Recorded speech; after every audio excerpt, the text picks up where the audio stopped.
Do you know who George Floyd is? Well, I'm here to tell you the unjust killing of this poor, innocent black man. This past Monday, on May 25th, 2020, a black man was killed by a white male police officer in Minneapolis, Minnesota.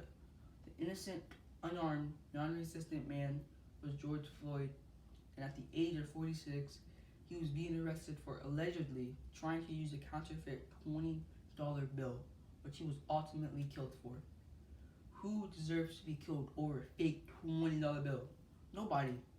George Floyd, a security guard at a local restaurant, was murdered by a white officer, Derek Chauvin. See, Floyd was being arrested for trying to use a counterfeit $20 bill.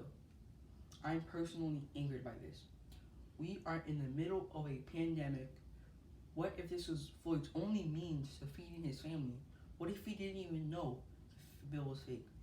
The officers that responded to the call claimed he was resisting arrest, but surveillance footage has proven otherwise.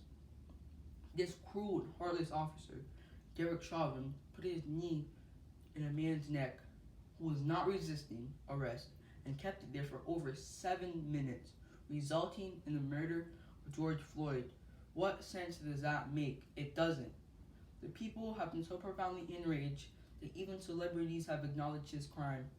People of every race, all over in different cities and states, have begun to peacefully protest to bring justice for George. People carrying signs, "We can't breathe," "Black Lives Matter," "Justice for George Floyd," "Racist cops kill," and many others fill the streets. I stand with them. We demand justice. 3 days after the killing of George Floyd, Derek Chauvin was arrested on murder charges, which is a good start, but his charges are third-degree murder. Do you know what third-degree murder charges are? His heinous act is not third-degree murder. Third-degree murder is when you accidentally kill someone in self-defense or something similar. Derek Chauvin had many opportunities to lift his knee off Floyd's neck. As he was already apprehended, it was not resisting. The other responding officers was also fired from their jobs, but I believe they should be also charged and held responsible for not stopping Chauvin or stepping in to help George Floyd. People in Minnesota and Atlanta especially continue protesting. Some of the protests have gotten violent and rioting and looting has begun. There has been people setting cars on fire.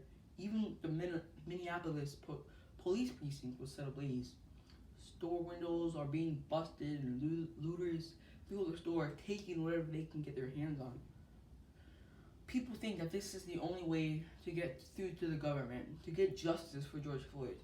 I personally think that even though this is a violent way of doing it, it is the only way of doing it. The authorities will need to act on serving justice for Floyd if they want the rioting and looting to stop.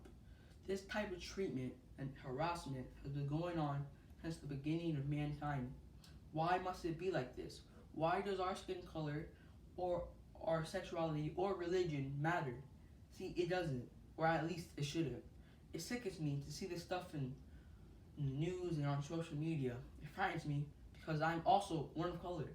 I'm half white and half black, but I know to a stranger I appear black, and because of that, I do not have white privilege. I will be judged, I will be hated, I will be disrespected. I can be George Floyd one day, innocently killed because I am black, or because I look suspicious. No one should have to live like that, to live in fear because of the things that make us different, for the color of our skin. I know that not all cops are bad, but there are many, far too many police brutality cases to really know which ones to trust. Who do you call when the murderer wears a badge? I hope one day police brutality comes to an end, that no one has to fear the people who are supposed to help us, protect us. As black people, we should be able to walk the streets unbothered and not be racially profiled.